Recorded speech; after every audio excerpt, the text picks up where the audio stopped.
讲到凯美洪台内这宜兰的部分地区冒淹水，宜兰县的新界市就去查到县政府正经开钱去几下砖头设淹水感应器，所有9成拢唔捌弹过，等于是讲拢设伫咧未淹水的所在。颠倒是一寡无实的传真，尚在咧淹，讲这设的地点都应该爱检讨。 宜兰宜山七县乡即届因为凯美洪台淹水，民众家居浸伫水底造成损失。淹水警示的问题引起关注。根据新界市的调查，县府甲淹水的监测器设伫伫80个所在，到去年底为止，有9成前到大无检测到淹水，而且部分并无设伫监测器的村里有通报淹水的记录，设伫的地点也要检讨。有出来。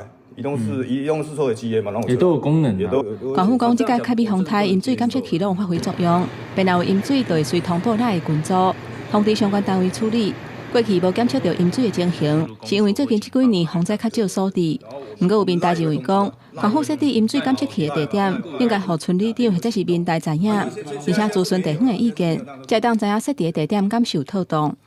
真实的所在，要提供互阮这民意代表全力长了解，设置的地点要适当，安尼才有迄个功效，才有迄个再展现出来。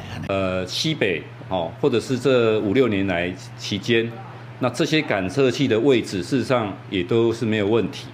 因为事实上这几年没有台风或者大的一个致灾的一个台风的豪雨。